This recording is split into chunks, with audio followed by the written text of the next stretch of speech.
Hello, hello, hello. Good afternoon, good morning, happy Tuesday. My name is Lindawi Davis. I'm so excited to be here with you. I am an organizational effectiveness senior DEI PGM lead, working in the DEI space, driving a lot of these programs and events and initiatives and strategy, and drilling down on what it means to be inclusive and belong to a community, not just your community, but culturally belong to a group, an experience, and an environment. Today's guest, so delicious, so delicious, okay? This person is amazing. She's the founder and CEO behind Slutty Vegan ATL.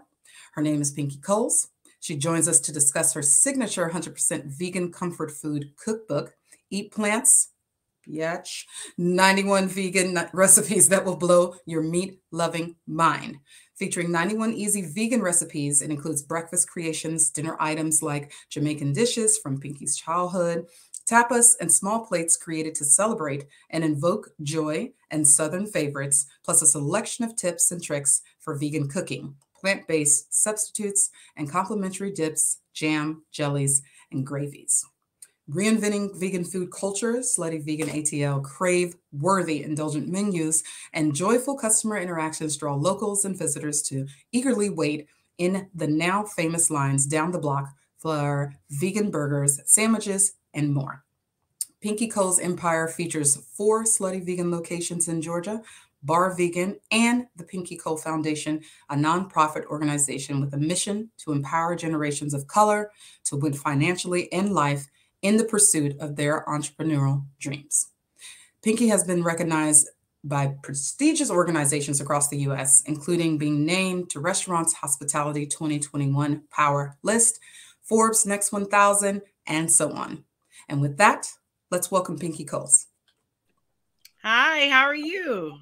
I'm good. How are you? I'm doing very, very well. I'm excited to have this conversation with you. Me as well. Tell us, before we jump in, what is today's birth? Today, I'm pregnant. No, I'm joking. Possibility because my cookbook, Eat Plants, Biatch, like you said, is available in stores now. It has been a long time coming.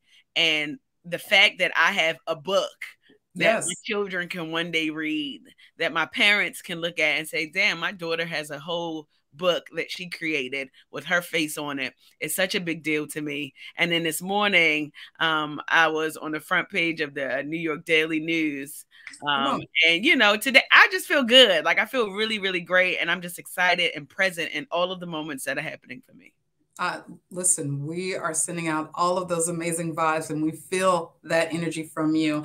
I am so excited for you. I'm super excited for this book, reading through the book, looking at the recipes. These are things that, you know, whether you're vegan, not vegan, vegetarian, whatever your thing is, this is an amazing kind of book that you can just dive into with your friends, your family. But first, before we get to the book, let's talk a little bit about your upbringing. Okay. You're from Baltimore. Yeah. You've got the Rastafarian, I imagine, amazing Jamaican mother. Yes, she's amazing. Come on. And then I want to add this last part in because this is the one that I imagine that people want to ask more questions about, but I'll just throw this out here. The day that you were born is the day that your father was being sentenced to a 30-year prison term. And so in my mind, I pull all of those things together and I want you to kind of tap us into what that experience was like growing up and how has that been informative to you on this journey with Slutty Vegan? So I like to say that everything in my life has truly happened in the exact way that it was supposed to happen. You know, oftentimes like things happen to us, but we don't even realize they're happening for us. Right. So, when I had this full circle moment, I realized that I needed my father to go to prison so that I can learn how to be extra independent. I mean, was I happy about it in a moment? No. But would I trade my experience? No, absolutely not. Because what it taught me is it taught me how to be resilient. It taught me how to continue and not give up on my goals and desires in the midst of my circumstance. I got an opportunity to watch my mother become a strong woman and work multiple jobs to take care of the family. And I still maintain my relationship with my dad. So while some people may look at me as a once upon a time statistic based on society's perceptions, that was really the setup for what my life looks like now. Because I became a true entrepreneur because I knew that I never wanted to live the kind of life that I grew up in. Was it bad? No. But was it the best? No. But I knew that I had goals and dreams, and those goals were to be an entrepreneur. So I became an entrepreneur at an early age. Like, I was selling food, selling candy. I was throwing parties. I was doing whatever I could do to, not even for money, but I love putting people and things and places together and looking at the final product and saying I did that. And I didn't realize that that was true entrepreneurship until I became an adult. But my life was very unique. And that uniqueness of watching my Caribbean parents raise us, one physically and one mentally and emotionally, was definitely something that I know a lot of us go through. But I needed it to happen because it made me a better and stronger individual. Absolutely. Absolutely. And thank you for giving us that breakdown. With these experiences, let's tap a little bit more into your mother and your grandmother, because you learned how to cook from your grandmother. Is that right? Yes. And I want to be clear, I am not a chef. I did not go to chef school, but what I did have is a strong Jamaican grandmother. Okay, who loved to bake, she loved to cook, and she liked watching Golden Girls. Okay. And the days of our lives, right? So I grew up underneath of my grandmother's arm as she went about her day to day, but she was really teaching me how to be a provider. Yes. Supporter. She was teaching me what stability looked like and consistency, because we had a meal every single day, except for Fridays. You had to figure out what you were going to eat, but we had a warm, hot meal. So she taught me how to become a matriarch of my family. So watching my grandmother do what she did, and then when my mother would come home and still come home to her children and raise her children, even though she's been on her feet all day working 8 to 10 hours a day, showed me so much admiration for women who like really just put the weight on their backs and still continue to do it and put a smile on their face. So my mother was vegetarian and still is vegetarian all of my life. My grandmother ate meat. So, you know, when my mother wasn't looking, my grandmother would try to feed us meat. But she taught us how to cook. And I was always the person that was the foodie, and I just wanted to create. So I would lick the bowl from the cake when my grandmother would make the food. And I would just watch her and admire all the things that she did. And it just made me fall in love with the culinary aspect of food. And that's kind of like how I really got my jump start. I really love this statement around, I'm not a chef. I'm someone who cooks amazing food. And I think the connection point here that all of us can kind of tether ourselves to is the fact that you don't have to be this titled thing over here to accomplish this amazingness over here. Let me tell you really quick. What I learned is once upon a time, people used to put us, and I'm talking about everybody. I don't care who you are, white, black, yellow. They used to put us in a box. Yes. Right? That you had to compartmentalize the things that you want to do. Like, you can't have a 9-to-5 and be a singer, or you can't like work a full-time job and still be an entrepreneur on the side. Like, that's not true. Right. You can do all of the things that you want to do as long as it's in your capacity to do those things. Absolutely. And I believe that we all have the ability to dream big and execute those big dreams. And I just really just made this a passion project. And would I call myself a chef? No, I'm not a chef, because although I like to cook, I am not like, that is not a passion for me to like just cook for people. This is a passion project where I get to help people to reimagine food. And what may seem like it happened by happenstance was really divine, because that was the vessel for me to be able to give my message to the people. And it came through cooking. Absolutely. Absolutely. When you think about these kind of like financial, we'll get to that in a second, foundational things, right? What are some of the attributes that you believe have been useful to you? And when I say foundational attributes to really succeed from point A to point B, what I'm talking about is consistency. Is there a recipe that you like to lean into for yourself and that you want other folks to kind of check into around? These are the things that I utilize. These are the skill sets that I've developed. These are the ways in which I've developed myself around consistency and focus and hard work. Are there other attributes to that recipe that you think are useful and have been useful to you? So there is a lot. So one of the things that I've never even spoke about before is giving out good karma. Mm. When you do good, you get good. True.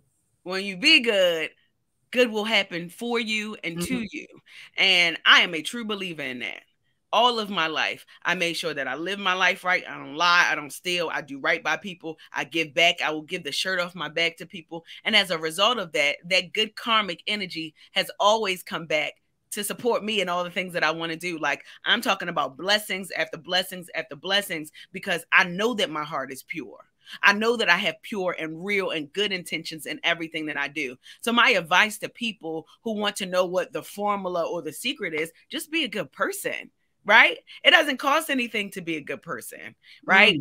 Being good to people is free. Being kind to others costs you nothing. And I've been like that all of my life. To a fault sometimes, right? Because sometimes people do take advantage of that. But what I do know is that the universe has always been good to me, because I always show up every single day as an authentic, organic individual that wants to see other people win and is fair in everything that I do. So I believe that that is truly, truly the secret. Like, we can talk practical all day long, True. but if you want the blessings to continue to unfold, you just got to show up in the world and be a good steward in the world and be a good person. Oh, I love it. I love it. The word authentic is really the thing that I want to drill into right now, because you think about the name, right? So it's the question you get all the time, but let's talk a little bit about it for this audience right now. Slutty Vegan, why? Okay, so I get that question a lot. So let me give you a little bit of backstory. So I was a television producer for about 10 years. So I was a producer for the Maury Show. I worked on a few shows, including the OWN Network. I did all the court shows that you can think of. And what I learned about working in TV is you got to be really punchy and really racy for people to pay attention. What we do know, and a lot of people don't like to talk about it, is sex sells. But how can you positively manipulate sex selling in a way where you can educate people? That's exactly what I did. So I was in my bedroom one day when I was on assignment for work as a casting director. And because I'm an idea machine, I was just sitting there like, okay, ideas. What am I thinking about today? And I'm coming in real time. I'm coming up with stuff. And out of nowhere, the name Slutty Vegan hit me. Okay. So I called my friends up and they said, Pinky, like, that is a great name. And I knew that if I named this concept Pinky's Vegan, there were going to be no lines. Nobody probably would have supported it. I tell you, people probably would have supported it, but not in a way that they do now. But naming it Slutty Vegan was a way to merge the two most pleasurable experiences in life. That's sex and that's food. And if I could make you pay attention to something that seems so erotic and racy and raunchy, then you're going to ask questions. And then when you start asking questions, you realize that the concept has nothing to do with sex, right? It's not raunchy at all. It's not racy at all. What it is a concept to get people to imagine food in a different way, but by bringing you in and making you pay attention in a way that a regular, typical restaurant would make you pay attention to. And did I get some pushback about it in the beginning? Absolutely. But I needed that to happen, because what it showed me is you stick to what it is that you believe in, right? And don't waver. You create something, don't waver. Everybody ain't going to love what you do. True. And that thing that you have been creating, continue to create it. And now I look up, it's been 4 years later. I've raised $25 million for my brand. My company is now worth $100 million. I got a cookbook out. I done been on the cover of several magazines. I just graced the cover of Inc. magazine, and a plethora of so many opportunities, all because I didn't waver on the name. So I'm so glad that I named it Slutty. And I feel like we have been able to redefine a word that adds power to a name versus it being degrading to women or men. Let's talk a little bit about the pathway, because getting this idea, having this name come to you, having thoughts around entrepreneurship as early as when you were younger, right? You make this journey from Baltimore, you're in television, you hit New York. New York is an epic center of dreams and goals, and it is a place that will show you who you are, right? You start with a restaurant there. That restaurant then literally goes up in flames. And so walk us through what you did to get from this place of what some would call ruin, conceptually, with having this restaurant that went up in flames, to journeying down to Atlanta and thinking that you were only going to be in Atlanta for just a couple of months.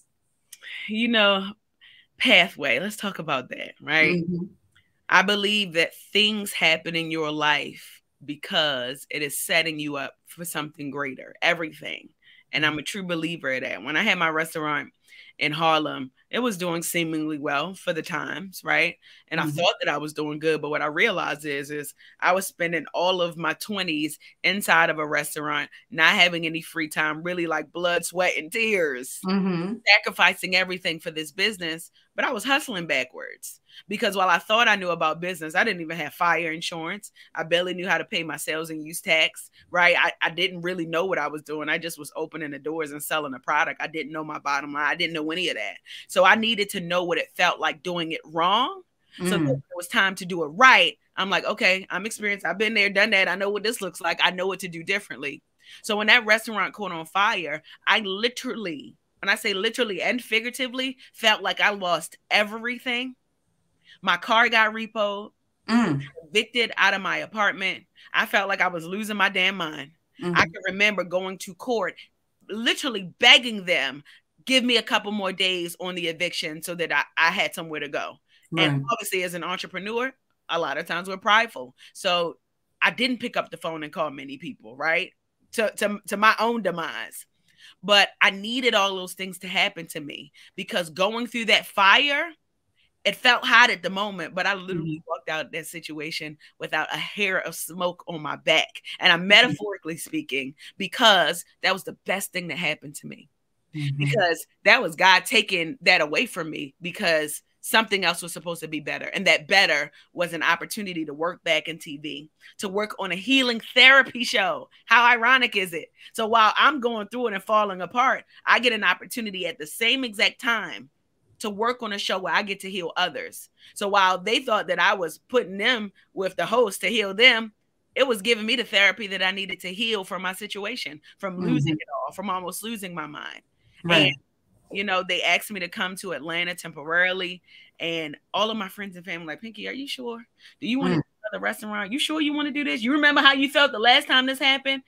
And I went with my gut. My spirit told me to do it. And I didn't know why, especially because it felt like it was so much heartache on the other side. Why would you, this insanity? Why would you go back to the same space that almost broke you? But I knew that brokenness was going to turn into something whole, and it did. And it turned into Slutty Vegan. And again, this was only supposed to be a ghost concept. It was only supposed to be a side hustle. But you want to make God laugh, tell God your plans. And I don't care whatever God you believe in, even if you don't believe in one. As long as you believe that there is a higher power, everything that you want, you're going to get.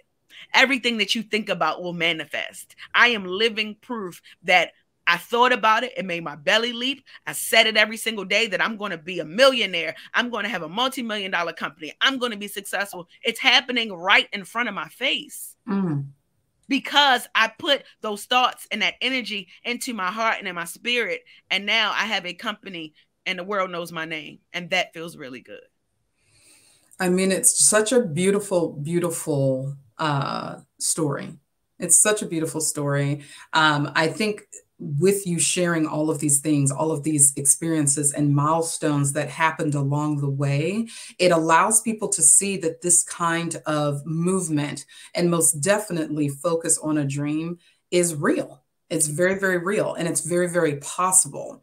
I want to talk a little bit about that first day when Slutty Vegan opened. Mm-hmm. Tell us about that first day on opening day. Ooh, the first day had 4 people. And I'm like, oh God, what is going on? Like, what's happening? And I remember that day like it was yesterday, because for a split second I felt defeated. And I'm being totally transparent. I felt defeated. Like, I did all this just to get into the same position that I walked away from. Yeah. But something in me just like ignited my passion even more. Like, you know what? You're going to be patient. They're going to come. You built it. They are going to come. And within the next couple of weeks, not only did they come, they came so much that I got kicked out of the facility that I was in because there were too many people standing in line, ordering online, showing up to the facility where I was serving food, that it forced me to get a food truck. I didn't know the first thing about a food truck. I didn't know what I was doing.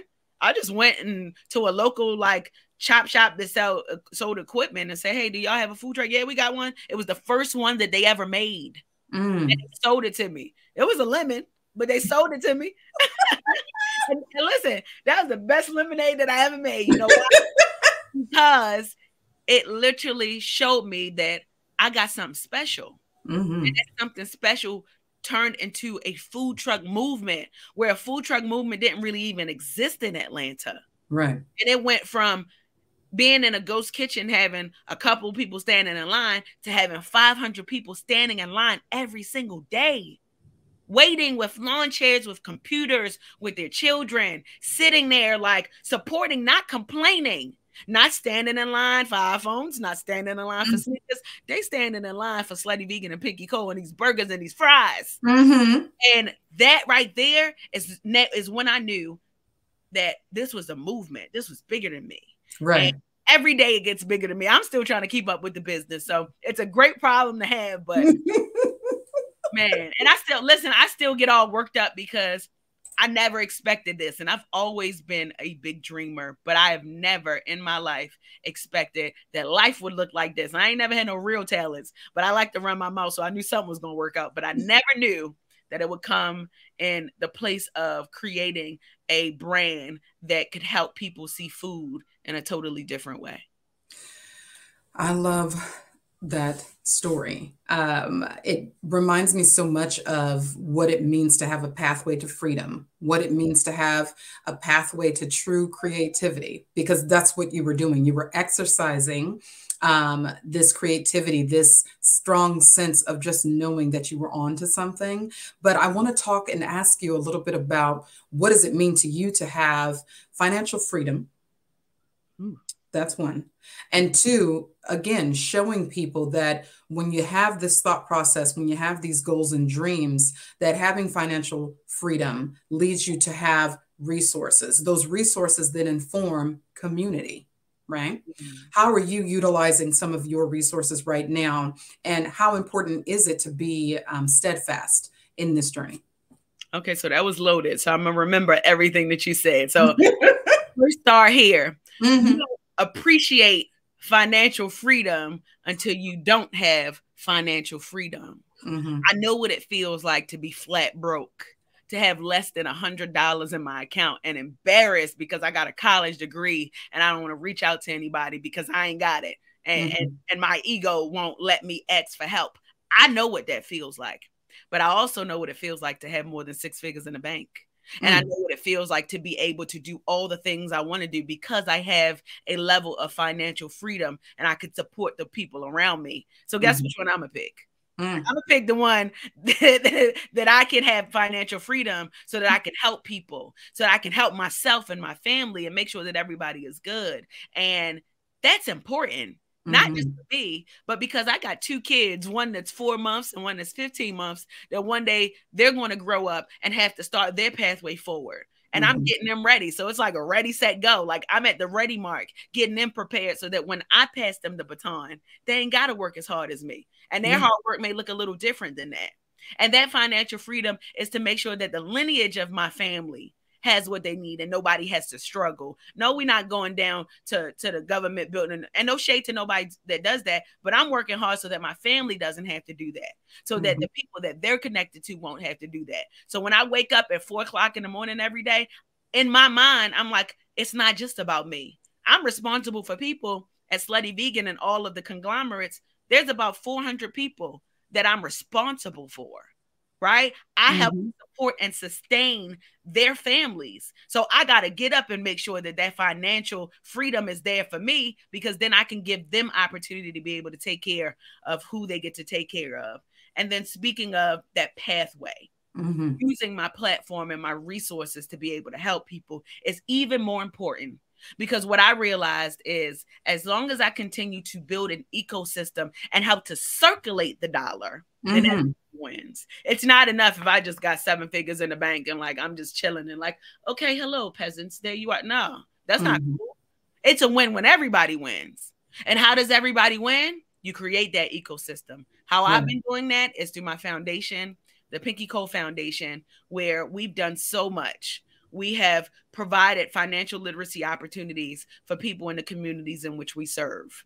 We have paid the rents for local business owners. We've invested in businesses. We have provided life insurance for Black men who make $30,000 or less. We have done that, right? And put our money where our mouth is. So now people aren't just looking at us as a restaurant. They're looking at us as a resource. Not just a restaurant, but a resource. That's a shirt. Put that on the shirt.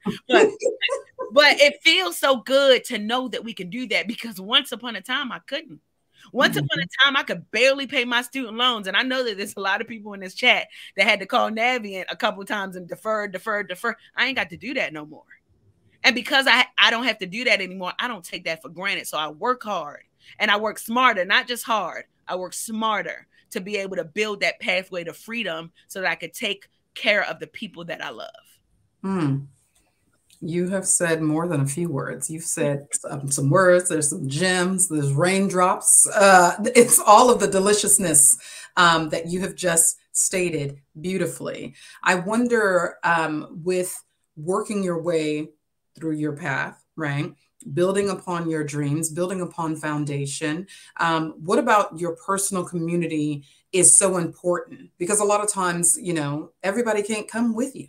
You know, when you have a dream, when you have a thought, when you have a goal, sometimes people don't understand what the goal is. Sometimes people don't understand the concept. Maybe they don't know why you're doing what you're doing. So how important is having that thread of your family with you, rocking with you, rolling with you through all of this? So it's interesting because everybody can go, and sometimes you are the everybody. Right. Right. I learned a couple hard lessons. I'm gonna be honest, because I can only be transparent. I like to keep family as family.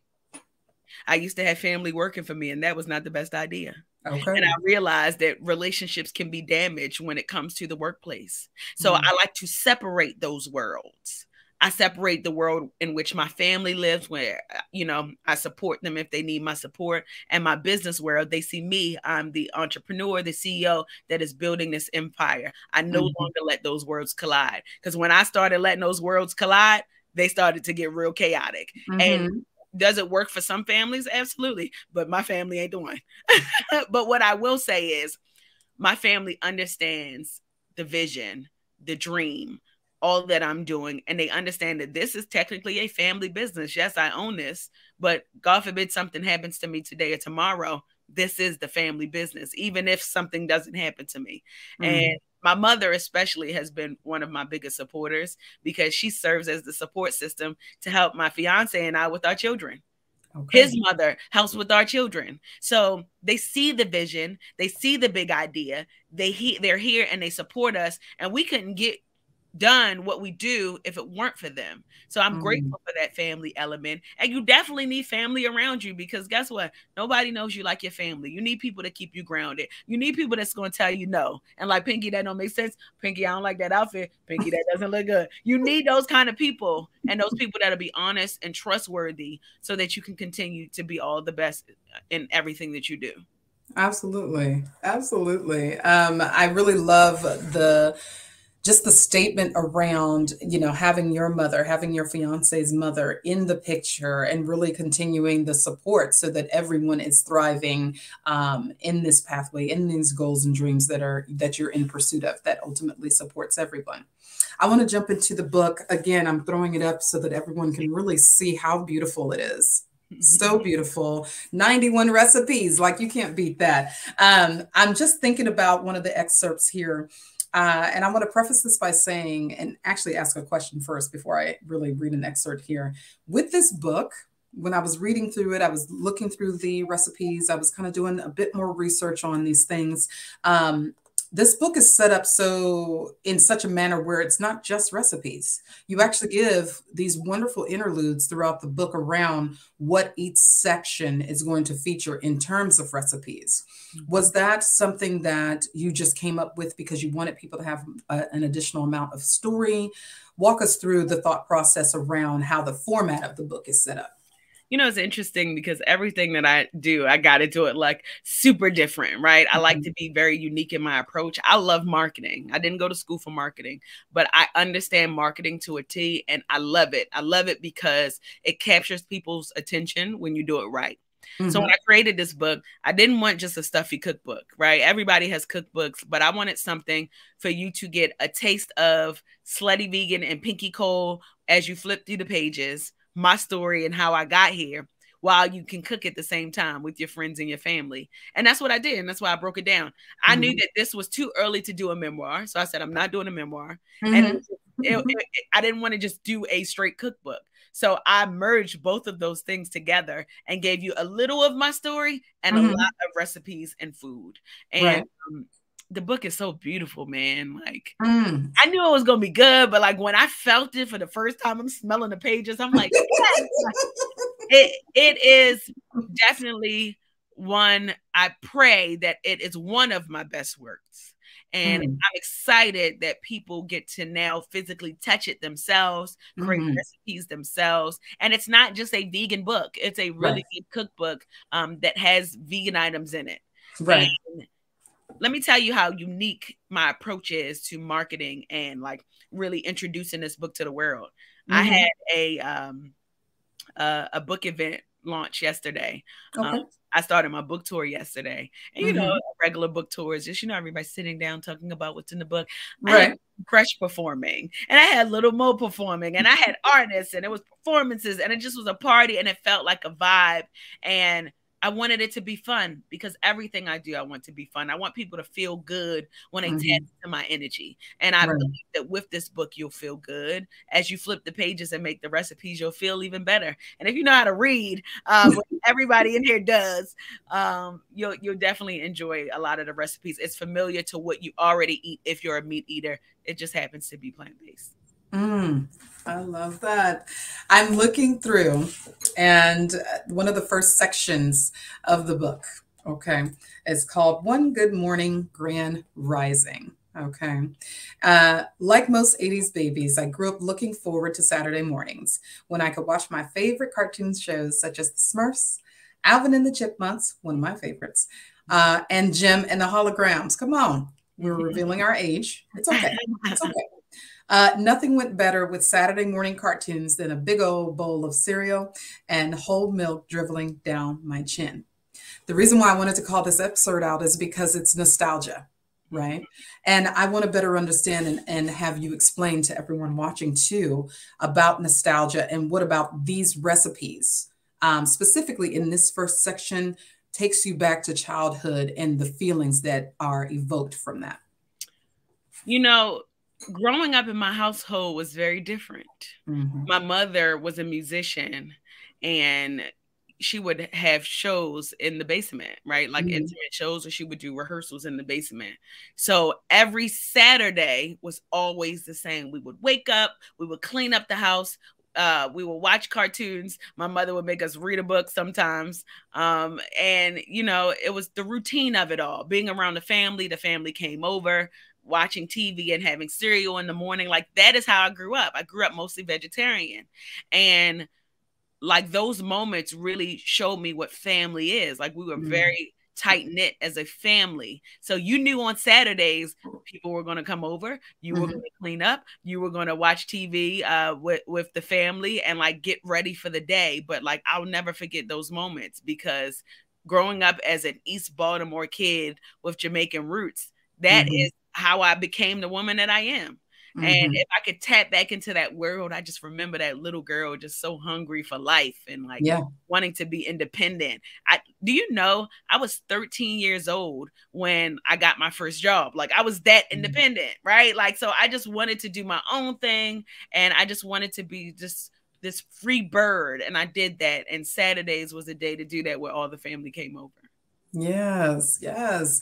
I know that feeling so well, of wanting like independence, wanting to get out there and, earn something for yourself so you can do whatever it is you want to do, whether it's buy more cereal or, whatever the thing might have been. But I think with having, family come over, with having some of those real life routines, are there recipes in the book right now that take you back to explicit moments that were life-changing for you? Oh, let's see. It's interesting because growing up, we ate a lot of fish. We ate a lot of fish. My mother's I've never seen my mother eat meat. She only ate fish. So like she gave us fish with everything. We had fish and rice and fish and beans and fish and everything. And that's all I knew for the most part, except for when my grandmother cooked. So there's a recipe, a scallop recipe that is made out of oyster mushrooms, right? That is similar to how I felt when I grew up eating that seafood, because we literally were pescatarians for a majority of my life. And I fell in love with seafood growing up. So when I stopped eating seafood completely, there was something that I was missing. I'm like, that's the one thing, honestly, I could say that I missed when I became vegan. Not that I wanted it, but I'm like, okay, all right, I miss seafood. But then I realized that you can make mushrooms taste like seafood. So it brings me back to the space where like my mother would eat the red snapper, and now I can have all of that without eating fish. And having the oyster mushrooms, and there's so many mushrooms too. There's maitake mushrooms, oyster mushrooms, criminy mushrooms. There's so many mushrooms that you can have, and you could use Old Bay season and just make it taste like seafood. And that's really what like reminds me of my childhood as I grew up. And now I can still have that same feeling without the fish. I love it. I love it. I love it. Because this brings me to my next question. And actually, before I jump to that, I want to remind everyone watching, feel free to drop your questions in. We will try to get to them and to as many as possible. Shifting back here, thinking about food, thinking about not being afraid, right, to try vegan dishes. What do you want people to gather from this wonderful book about eating food, shifting just a bit, and not being afraid of any of the recipes? But the reminder here is that a lot of the recipes, and you and I talked about this, are actually already in your refrigerator and or cupboard. What I want people to know is, and let me preface this by saying this, I wanted to create something that like is non-restrictive. Like you don't have to be vegan. When you tap into this cookbook. Like I'm not asking you to convert and be vegan at all. But what I am saying is that like, here's some really cool vegan options and you should just give it a try.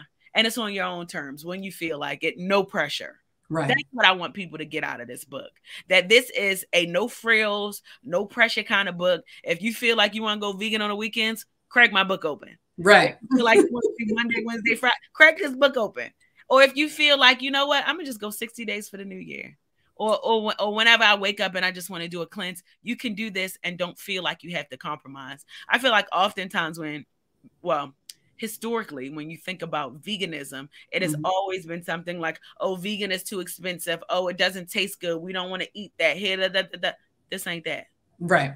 This is a book that got really good food that is plant-based and vegan, and on your own terms when you want to do it, and you can share it with your family. And if you like it, keep going. And if you don't, go back to eating what you eat. Okay. The relationship is one where it's clear, it's a safe space. And we all love safe spaces, because what I realize about people who feel like they have a safe space to hop on or hop off of the journey at any moment is that they're more than likely more willing to stay on if they feel like they're not pressured. And there's no pressure to this. Absolutely. Absolutely. There's a lot of parallels here to what you just said to working in the tech space. I just want to call that out for everyone here that you don't have to be the engineer. You could be someone who was a designer. You could be someone who was a former, I don't know, doctor. There isn't a, I have to be this in order to do this, in order to try this. There's never, we don't have to confine ourselves to these boxes. So I really appreciate you calling that out. I wanted to, before we jump into some questions here, I want to read another excerpt here that's called it's from the section Two Jamaican Saturdays. Most important, I believe that gathering keeps us connected and feeling supported. This is especially crucial in our industry, where there are high levels of burnout and fatigue among restaurateurs. How important is it for you to gather with your fellow entrepreneurs who are also working in this space? And what kinds of insights or impact has that had on you? You know, it's interesting because in the book, I've chosen about 25 other chefs and entrepreneurs who submitted recipes because I wanted to showcase their work and what they do. And when I tell you, like, I'm really all about that ecosystem, I'm all about that ecosystem. Like, this is not just me talking just to make it sound good. I wanted them to have an opportunity to showcase their business, to showcase what they got going on. And you don't really see a lot of people do that. And I want to be that person to like guide people to the light, whatever light that is, the entrepreneur light, you following your dreams light. And I did that with this book. So it feels good to have those circle of people, have the circle of people that cook, that are in the vegan space, that are doing what I'm doing, but maybe not on as a big scale, because guess what? I can bring them with me. And what I've been focused on now is connecting with people who are like-minded in this space and saying, hey, let's work together. Because guess what? We can go further together. I once upon a time, I'll be honest, when I first started Slutty Vegan, I'm like, me, mine, this is my business. No, I'm not sharing that. But I realized I'm going to hit that ceiling pretty soon. Right. If I don't get people around me that have the same dreams and visions and the expertise. So I started making sure that I surrounded myself around really dope people that are doing the same things, and we all get to grow together. Absolutely. And there's a respect there. I think, again, back to that parallel here into tech, there's a lot of burnout because we're constantly trying to, let's work on this product, let's work on this initiative, let's work on this program. And a lot of times you have your collaborators, but if you're the person that's driving, you do often feel like I have to own this thing so I can get it to the completion of where it needs to be. But you oftentimes have support, you know, around you, and you got to tap into that on top of the respect. Because that's what I heard you say. There's a lot of respect in the community that you are percolating in as a result of what you were doing with Slutty Vegan. Jumping into some questions, let's start with Nicole Ashley.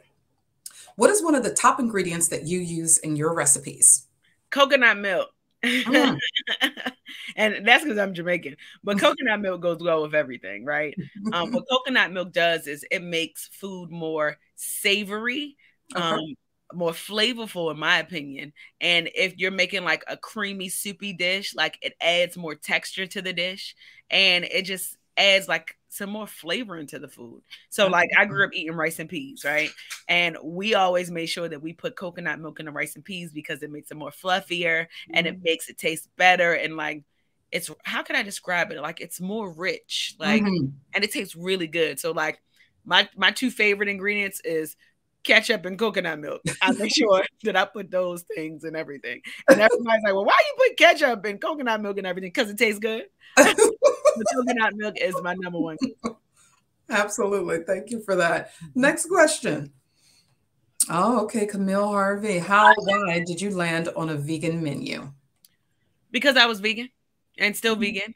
And I know the difference when I was not vegan. I'm sorry, when I was vegan and I had a restaurant that did not sell vegan food, I was not in alignment. I was selling people food that I did not eat. So I wasn't being true to my core or authentic. And I knew that being authentic is the only way in life that you win. So you see the difference when I started my concept as a vegan. when I tell you, I have not had one speed bump, and even a speed bump don't feel like a speed bump because I'm in alignment, right? Right. Because I'm doing what I'm supposed to do. And I believe that the path was already written for me, that you are going to go vegan. And when you go vegan, you're going to create a concept that shows people that it's easy to go vegan. Because I'm not the vegan that's just sitting around eating salads all day. I want to be clear, right? Right. I'm the foodie vegan. Like, I like starch. I'm working on it, right? But I'm that girl that, like, I love good vegan food. Like, and it gotta taste good. I don't want it to taste vegan.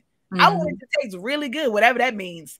And I'm so happy that I got to be able to start a concept based on who I really am. So when you walk in a restaurant, it feels like who I really am. Big energy, vibrant energy. Like, that's what my restaurant feels like. When you eat the food, it's what I really eat. Like, all of my friends around me are starting to go vegan because Pinky is vegan and she's going to make you some really good food. Right. I'm doing what I love because this is who I am. And as long as I remain true to myself, my business will continue to be successful. That remaining true to yourself is one of the most important factors of living this life. Absolutely. And I think even just on a personal note for myself, a lot of times people may not know how to take how I may speak or how people in the audience may speak, but you got to remain close to who you are as a person and deeply rooted in how it is that you're approaching this life. Excellent point there. Next question. Jeff Walters, thank you so much. Any recommendations for a vegan appetizer for a holiday party? Ooh, a vegan appetizer for a holiday party. So many. Okay, so I have an idea for you. You can get some, they have there's some Hawaiian rolls in a grocery store that only has soy and wheat in it. So you cut out the middle and you get some Beyond Meat or Impossible meatballs. And you put the meatball in the middle of the little Hawaiian roll, right? And then you put cheese on it, vegan cheese. And then you get a little, what is it called? A little like pasta sauce and put it in there. So pasta sauce, meatball, vegan cheese, put it in the oven. And now you have a little appetizer bite that looks like little hamburgers, but it's the meatball inside of the Hawaiian roll. And it is literally one of the easiest things to cook. It doesn't take any time, and you can pass it out at your holiday party. And the vegans and the non-vegans alike will enjoy it. Now that right there does sound delicious. Sound good? I'm hungry. I'm up here memorizing as you were talking. I'm like, okay, I gotta go get these rolls. Yes. Next question here. Nicole, thank you so much. What is one of the challenges you've had when creating a new vegan dish? I haven't had so many challenges. What the big challenge is going to restaurants and saying that you're vegan, and people thinking that vegan is eggs. They think, okay, a vegan can eat eggs, and a vegan can eat butter, and a vegan can eat milk. Most people who don't really know about this lifestyle think if you say you're vegan, you just don't eat meat. So that has been a challenge for me, actually stepping out to restaurants. So now what I do is every time I go to a restaurant, I'm like, hey, can I talk to the chef? Hey, let me tell you what I want you to make for me. But when I'm at home, I've been doing this for so long at this point, that it's so easy for me to cook. And I like to get creative, right? Like, whatever's in the kitchen, I'm just like throwing stuff in a pot, making it work. Like, I mean, you know, it's so many options. All you're dealing with is like cabbage and broccoli and like greens. So you could throw everything together and make it taste really good. And because I'm so accustomed to it, remember, I've been doing this for a very long time. I know how to put food together and make it taste good. Listen, I like this confidence. We're actually going to jump into that in just a second. Next question here. Okay. What do you do, or what do you want to do next? Ooh, that's a good question. There's so much. And I believe, so I have this thing in my head where I said, like, I'm going to be the next Oprah. Right? Okay. I'm gonna be Popra. I am going to do a podcast, magazine. Listen, like, there are no limits for me. So when I think about my career and all the things that I want to do, I just want to make an impact. And if making an impact means TV shows, Making an impact means podcasts and continuing to write books and showing people resources and financial freedom. If I can continue to do that, then I know that I'm walking in my path. So I'm really happy that I get to do what I do, but I know that the future is going to be bright, especially because I'm still scaling my restaurant and still growing, and that part feels really good. That's wonderful. Wonderful.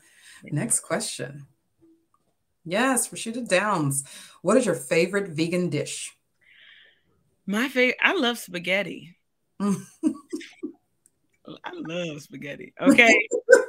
I think I was Italian in another life, but I love spaghetti. I love spaghetti and vegan meatballs, and I can eat that all the time. And what I love about it is it's easy. I can eat it. My daughter can eat it. I can make it for the family. It's really quick. And yeah, that's my favorite. My second favorite is chickpeas. Curry chickpeas. Yes. Yeah. So I'll eat like curry chickpeas and rice and cabbage. But yeah, I just love to eat. I love really good food. If it's good, I will eat it. Like I went to Montreal before, and they have some of the best vegan food that I've ever had in my life. So anybody here who ever goes to Montreal, please check out their vegan food because they have some really good food items. Listen, I'm putting it on the list right now. All of these things are going on a list right now. Next question here. All right, Ms. Hoskins, what's your take on all of the ingredients that aren't necessarily good for you that are in the vegan substitutes? That's question one. And then like carrageenan, I can never pronounce it, and methylcellulose, any tips on how to avoid these things? You know, that's a really good question. So this is how I'll answer this. Let's specifically talk about Slutty Vegan, right? I like to meet people where they are. What I learned about people who are just jumping into this lifestyle is if you put nothing but salad in front of them on the first take, they don't want it. You know, most times they're like, no, I don't want that. That's not really my speed. I want something a little more hearty. But if you give them something that they're a little more familiar with, then they'll be more prone to say, okay, all right, I could try this. I could do this. So that when they start going to other restaurants, they can say, hey, do y'all have vegan items on the menu? Let me try it. And then as you develop in your vegan lifestyle, you can realize that you don't have to just eat all of the totally processed vegan items. Just because it's vegan doesn't mean that it's always totally healthy. I'll be the first person to say that.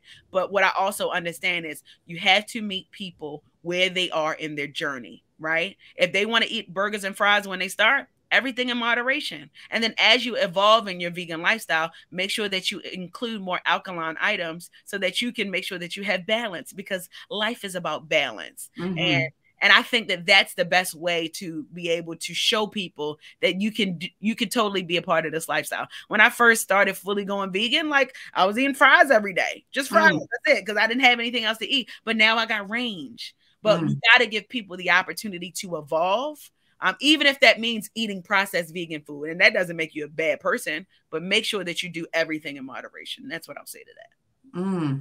That's a great point. That's a great call out. I think with, you know, we've got so many great questions that have come out of this conversation from our audience. I want to jump into with the time that we have left. And folks, if you still have questions, feel free to drop those in. We could probably take one or two more.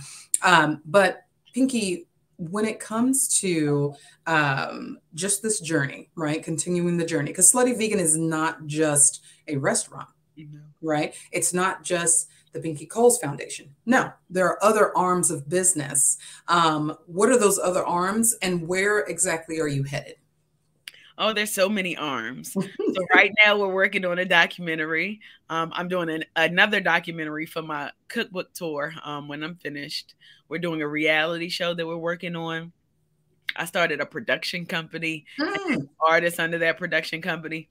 Sometimes, depending on what day of the week it is, I'm an artist. So you might catch me on social media rapping here and there. Okay. Yeah. So, you know, there's so many things that are happening on top of scaling, on top of acquiring new business, so that we can continue to monopolize this movement and opening different concepts. Like I own something called Bar Vegan. And Bar Vegan is a bar that sells alcohol and vegan bar food, right? So I'm Mm. showing people that you can literally be a part of this lifestyle with all the things that I'm creating. And next up is a breakfast concept. And then Mm. next after that is a vegan pizza concept. So like there's no limits to all the things that I'm working on. And I believe that Slutty Vegan serves as the umbrella to all of those great ideas. And that Mhm. includes ghost kitchens. That includes real estate. I didn't even talk about real estate. Okay. I just purchased a lot next door to the lot that I purchased 2 years before. So now I'm buying up the block, and then at my second location is right across the street. But making sure that we put our foot in the ground and grow outside of just burgers, pies, and fries is really, really important to me, because I want to know that if anything ever happens to my business, I own the business and the building. Come So on. we've been moving and shaking.